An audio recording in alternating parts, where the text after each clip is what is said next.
अध्यक्ष जी धन्यवाद। मेरी तबीयत ठीक नहीं है, लेकिन फिर भी मैं दो तीन बात कहना चाहूँगा। सिर्फ इस बात को लेकर के एक तरफ ट्रंप का आतंक है और दूसरी तरफ हमारा देश संवैधानिक आतंक से जूझ रहा है। मैं आपको थोड़ा सा सिर्फ दलाल स्ट्रीट की ओर ले जाना चाहूँगा। शेयर बाजार के नुकसान 40.80 लाख करोड़ रुपया फरवरी में, जनवरी में 17.93 लाख करोड़, दिसंबर में 4.73 लाख करोड़, नवंबर में 1.97 लाख करोड़, अक्टूबर में 29.73 लाख करोड़, अब 91 लाख करोड़।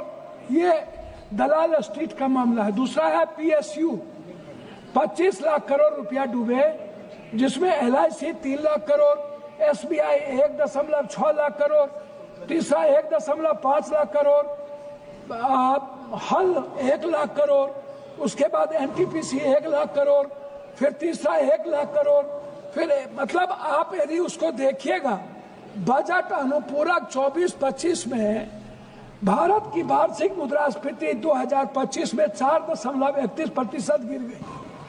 और यदि हम वहां आते हैं, मुख्य रूप से खाद्य कीमतों की गिरावट 24 में 6.2% बनाम 8.4% के कारण, जो भारतीय उपभोक्ता मूल्य टोकरी का लगभग आधा हिस्सा बनाती है सब्जियां, या नरम मुद्रास्फीति 11.35% बनाम 26.56% के कारण ईंधन और प्रकाश के लिए अपस्फीति बनी रही -138% बनाम 1.39, और मुद्रा स्थिति अस्थिर रही 2.76 बनाम 2.71।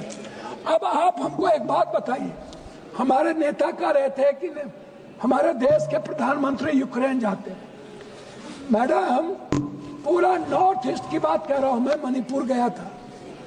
दुनिया में मैंने ऐसा कभी नहीं देखा कि 2 सालों से लगातार 2 समुदाय के बीच गोली चल रही है। गोली चल जरूर रही है, गोली चलाने वाले हमारे भारत के उस पार कोई माफिया है जो ड्रग्स का सप्लाई करता है, और वो ड्रग्स में जितने लोग इन्वॉल्व हैं उसमें मैडम मैं नाम यदि गिनती करा दूं तो मणिपुर का झगड़ा पूरे के पूरे ड्रग्स को लेकर के है, और इसमें भारत से लेकर के कई सारे पदाधिकारी और कई सारे सामाजिक व्यवस्था के लोग इसमें इन्वॉल्व हैं।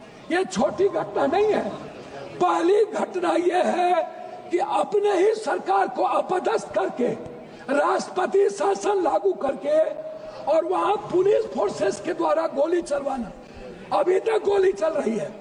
और 10,000 लोगों के बीच जिस तरीके से महिलाओं को नंगा करके सामूहिक बलात्कार किया गया, और देश चुप रहा सिर्फ इसलिए कि वो हिंदी पट्टी में नहीं है, वो कोई साउथ में है, कोई नॉर्थ में है।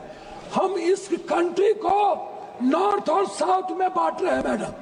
हम इस कंट्री को जाट, सिख, दलित, मराठा जाति में बांट रहे हैं मैडम। इस कंट्री को एक नहीं कर सकते।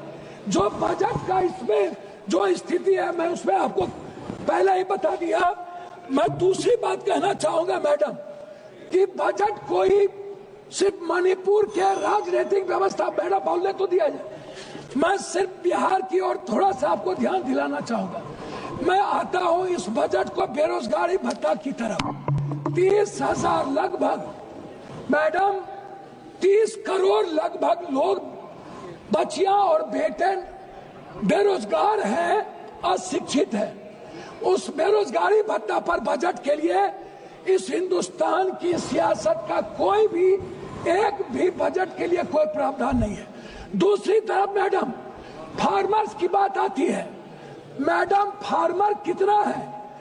1 बीघा से 5 बीघा वाले जमीन वाले मैडम मात्र 3.2% लोग 5 से 10 बीघा है, और 10.1% है 1 बीघा से 5 बीघा। उसके बाद टोटल बटेदार है, दहाड़ी मजदूर है, बधुआ मजदूर है। ये किनको दे रहे हैं बीमा फसल योजना? फार्मर को आप बटेदार को क्यों नहीं लाते? आप क्यों नहीं लाते बधुआ मजदूर को? आप क्यों नहीं लाते? मैडम मैं बात कर रहा हूँ, हम आना चाहते हैं रेहड़ी, मैं आना चाहता हूं जो रेहड़ी पट्टी पर बेचता है, उनके लिए इनके पास कोई योजना नहीं है। मैडम, दूसरा चीज मैं आना चाहूंगा, जो सबसे बड़ा बोझ इस हिंदुस्तान पर है वो हेल्थ को लेकर और एजुकेशन को लेकर है। मैडम, आयुष्मान 5 लाख दे दीजिए, आयुष्मान के लिए कितने लोग उसमें प्रावधान है वो देख लीजिए। मेरा मानना है कि इस सरकार का बजट जो जांच है, जो जांच कंप्लीट लोगों के लिए है, अल्ट्रासाउंड है, सीटी स्कैन है, एमआरआई है, जांच ब्लड जांच है, सैंपल है, आप इस जांच को कोई फ्री नहीं करते हैं। यह जांच सबसे ज्यादा बोझ है इस हिंदुस्तान के मिडिल क्लास पर, गरीब पर, इसको आप बजट में नहीं लाए। दूसरी चीज, एजुकेशन में कोचिंग जो है, कोचिंग मैडम खत्म करूंगा, मिडिल क्लास के बच्चों पर सबसे ज्यादा बोझ पड़ता है। आप क्यों नहीं कोचिंग पर प्रावधान करते हैं? क्यों आप बच्चों को उसी कॉलेज में जहां पर आप बीए और जहां पर आप टेक्निकल देते हैं वहीं पर आप नौकरी की बात करते हैं? अंत में मैं मैडम आपसे 2 बात कहना चाहूंगा कि बिहार में मैडम हम आपसे एक बात जानना चाहेंगे। किसान की बात करते हैं, यह खाद कहीं पर भी नहीं मिलता है मैडम, कहीं पर भी 200-250 का खाद 450 में, 800 का खाद 1800-1200 में। मैडम, मैं आपसे एक आग्रह करना चाहूंगा कि खाद में किसी भी कीमत पर एक प्रावधान लाया जाए और उसको कोऑपरेटिव सिस्टम के तहत मैडम एक व्यवस्था कर रहा हूं, एक व्यवस्था किया जाए। किसान को जब तक आप कहते हैं उन्नत बीज, अब खाद और बीज मिलता कहाँ है? आउट ऑफ मार्केट, और वो पूंजीपतियों के हाथ के द्वारा फिर किसान को दिया जाता है। इसीलिए मैडम, आप बिहार के बारे में, कोसी सीमांचल के बारे में मैं 2-3 बात कहना चाहूंगा। नहीं, मैं 2-3 बात, सिर्फ 2-3 बात कहना चाहूंगा मैडम, बस 2-3 बात। एक तरफ कई बार हम लोगों ने इनसे आग्रह किया, ये बार कहते हैं कि हमने एक बेटा में हम एयरपोर्ट की बात कर रहे हैं। मैडम, ये ना तो भागलपुर गए हमारे प्रधानमंत्री जी, ये प्रधानमंत्री जी मुजफ्फरपुर भागलपुर राज कर रहे हैं।